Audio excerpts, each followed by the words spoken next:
দীর্ঘদিন পর বাংলাদেশের ফুটবলে এসেছে নতুন জোয়ার। হামজা শমীদদের পাশাপাশি জামাল তারিক মোরসালিনদের কল্যাণে দেশের ফুটবলে যে নতুন হাওয়া বইছে তাতে ভাসতে চাইছে গোটা দেশ। তবে এর পরেও রয়েছে কিছু বাধা। আন্তর্জাতিক ফুটবলের ক্যালেন্ডারে বাংলাদেশের সবচেয়ে বড় সমস্যাগুলোর একটি হচ্ছে ম্যাচের অভাব। বিশ্বকাপ বা এশিয়ান কাপ বাছাইয়ের বাইরে লাল সবুজের জার্সিধারীদের দীর্ঘ সময় বসে থাকতে হয় কার্যত নিষ্ক্রিয় অবস্থাতেই। মাঝে মধ্যে দুই একটি প্রীতি ম্যাচ আয়োজন হলেও তাতে প্রতিপক্ষ মান আর প্রস্তুতি কোনোটাই ধারাবাহিক হয়ে ওঠে না। তবে সেই শূন্যতাই এবার ভরাট হতে যাচ্ছে নতুন এক কাঠামোয়। ইউরোপে সফলভাবে পরীক্ষিত নেশনস লিগ মডেল অনুসরণ করে এশিয়ান ফুটবল কনফেডারেশন খুব শিগগিরই চালু করতে যাচ্ছে এশিয়া অঞ্চলের নেশনস লিগ।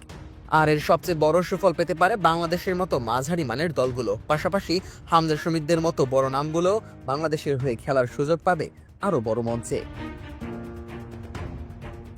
2018 সালে নেশনস লিগ চালু করার সময় ইউএফার মূল লক্ষ্য ছিল আন্তর্জাতিক বিরতিকে অর্থবহ করা। বছরের পর বছর ধরে যে বিরতিতে জাতীয় দলগুলো খেলত উদ্দেশ্যহীন প্রীতি ম্যাচ, সেগুলোর বদলে যেন প্রতিদ্বন্দ্বিতামূলক ফুটবল দেখা যায়। ইউরোপে সেই ধারণা শুধু সফল হয়নি, বরং আন্তর্জাতিক ফুটবলের চেহারাও পাল্টে দিয়েছে।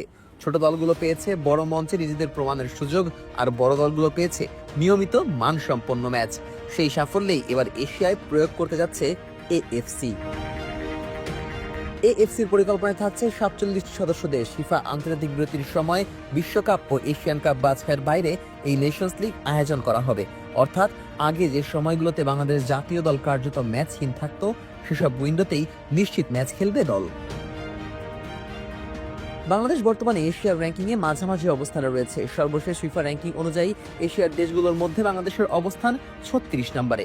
অর্থাৎ যদি ইউএফার মতো 4 স্তরের কাঠামো অনুসরণ করে এএফসি নেশন লিগ সাজায়, তাহলে বাংলাদেশকে শুরুতে তৃতীয় বা চতুর্থ স্তরে খেলতে হতে পারে। কিন্তু এখানেই লুকিয়ে আছে বড় সুযোগ, কারণ এই লিগে প্রতিটি স্তরে থাকবে পদোন্নতি ও অবনমন ব্যবস্থা। মানে গ্রুপে ভালো করলে বাংলাদেশ ধাপে ধাপে উপরে উঠতে পারবে। হামজা শমীদ, জামালরাও পাবে লাল সবুজের জার্সিতে বড় প্রতিপক্ষের বিপক্ষে ম্যাচ খেলার সুযোগ।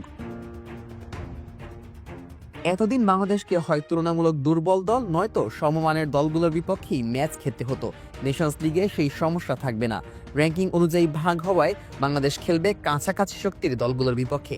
এতে ম্যাচগুলো যেমন হবে প্রতিদ্বন্দ্বিতাপূর্ণ, তেমনি খেলোয়াড়দের শেখার সুযোগও বাড়বে।